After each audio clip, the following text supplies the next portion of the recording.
چوتھا انعام حضرت داؤد علیہ السلام پر یہ تھا کہ حضرت داؤد کی آواز اتنی خوبصورت تھی کہ جب وہ زبور کی تلاوت فرماتے تھے، ان پر زبور کتاب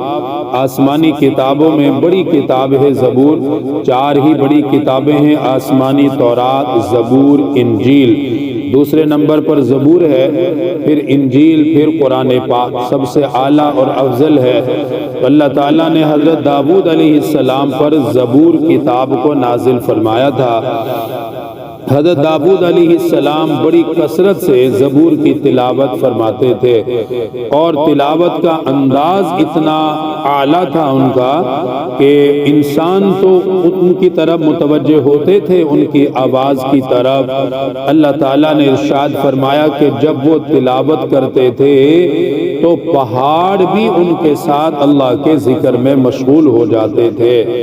اڑنے والے پرندے ان کی آواز سن کر ہوا میں ٹھہر جایا کرتے تھے، اتنی ان کی آواز اثر والی تھی کہ پہاڑوں پتھروں کے قریب آپ زبور کی تلاوت فرماتے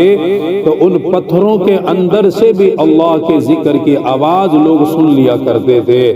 اتنا ان پر اثر پڑتا تھا۔ پرندے ہو گئے، دوسری مخلوقات، اللہ تعالیٰ نے ایسی زبردست ان کو آواز عطا فرمائی۔ اسی لیے اہل جنت کو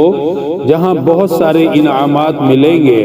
ان انعامات میں سے قرآن پاک کی تلاوت کا سننا بھی بہت بڑا انعام ہے کہ حضرت داؤد علیہ السلام سے اللہ تعالیٰ فرمائے گا کہ اہل جنت کو قرآن کی تلاوت سنائیے۔ حضرت داؤد علیہ السلام قرآن پاک کی تلاوت فرمائیں گے اور اہل جنت قرآن کی تلاوت سنیں گے۔ اسی طرح نبی پاک صلی اللہ علیہ وآلہ وسلم قرآن پاک کی تلاوت فرمائیں گے۔ تو